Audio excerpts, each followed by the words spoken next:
Veja hoje no Jornal Breve. TRF4 mantém condenação de Lula na segunda instância por caso do sítio em Atibaia. Dória decreta luta oficial enquanto durar pandemia em São Paulo. Secretários veem novo ministro da Saúde perdido. Vamos às notícias. TRF4 mantém condenação de Lula em segunda instância por caso do sítio em Atibaia. O TRF4 negou recurso e manteve a condenação do ex-presidente Lula em segunda instância pelo caso do sítio em Atibaia, em julgamento virtual finalizado nesta quarta-feira. A decisão foi unânime. Em função da pandemia do coronavírus, as sessões estão sendo feitas virtualmente. O julgamento do recurso de Lula iniciou em 27 de abril. A oitava turma, responsável na corte pelos processos da Lava Jato, também rejeitou o pedido de adiamento da análise dos embargos de declaração. A defesa do ex-presidente pedia que o julgamento ocorresse em sessão presencial. Lula foi condenado em novembro do ano passado a 17 anos, 1 mês e 10 dias pelos crimes de corrupção e lavagem de dinheiro em julgamento na segunda instância, acusado de receber propina de construtoras que teriam reformado e decorado um sítio em Atibaia, interior paulista, em troca de benefícios em contratos com a Petrobras. O recurso protocolado pela defesa de Lula, chamado de embargos de declaração, solicitava a revisão de dúvidas, revisões ou contradições da sentença. O ex-presidente sustenta que é inocente. O julgamento foi virtual e não pôde ser acompanhado pela imprensa. O resultado da sessão foi publicado às 14h46. Até a tarde desta quarta, o acórdão com a íntegra dos votos ainda não havia sido publicado.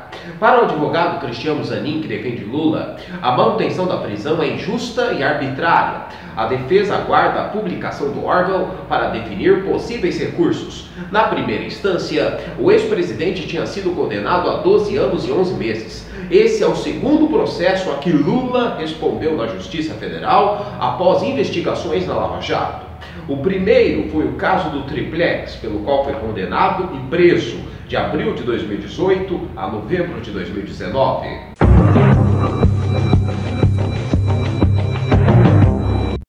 Dória decreta luta oficial enquanto durar pandemia em São Paulo. O governador de São Paulo, João Dória, decretou luta oficial em todo o estado a partir desta quinta-feira até quando durar o período de pandemia do coronavírus.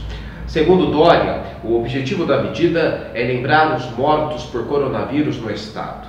O decreto será publicado no Diário Oficial de amanhã.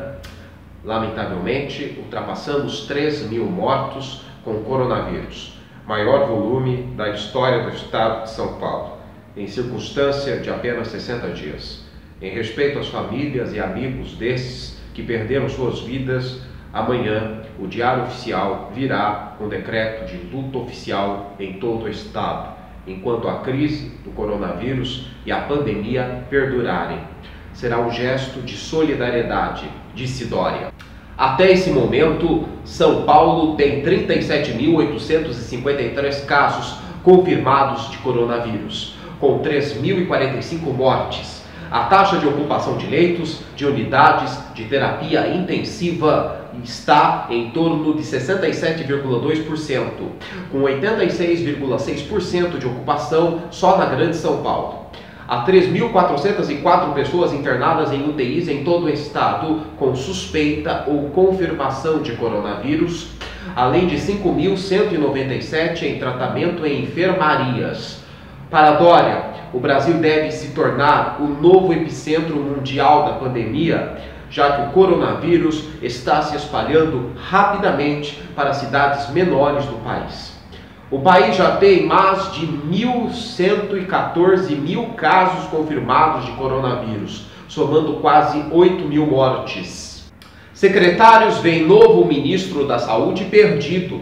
O oncologista Nelson Taix, que assumiu o Ministério da Saúde há exatos 18 dias, ainda não mostrou a que veio. A avaliação é de secretários estaduais, parlamentares e autoridades do Sistema Único de Saúde que participaram de reuniões e videoconferências com o ministro nos últimos dias. Segundo os relatos, a impressão é de falta de conhecimento da gestão pública e uma atuação tutelada por militares e pelo Palácio do Planalto. Sempre ao lado do general Eduardo Pazuello, número 2 no Ministério, TAIC sai pela tangente quando confrontado por assuntos mais espinhosos, como o fim da quarentena e compra de respiradores. As posições firmes de seu antecessor, Luiz Henrique Mandetta, muitas vezes contrariando o presidente Jair Bolsonaro, foram apontados como motivo para sua demissão do cargo. Nos bastidores, secretários de Estado de municípios dizem, em tom irônico, que o verdadeiro ministro da Saúde é Pazuello, pois em reuniões o militar trata sobre o que a pasta de fato entregará. TAIC usa termos vagos, segundo esses interlocutores, e afirma que busca dados para todas as situações. Em audiência no Senado na semana passada, TAIC foi duramente criticado por senadores por não se posicionar claramente sobre o isolamento social.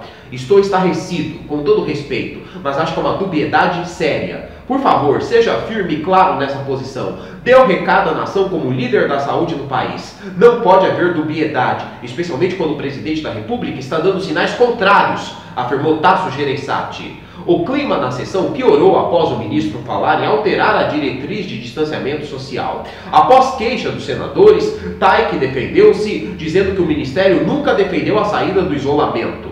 A pasta dá apenas diretrizes para que gestores do SUS decidam sobre medidas restritivas. O Jornal Breve termina aqui. Obrigado pela sua audiência. Nós voltamos amanhã, se Deus quiser.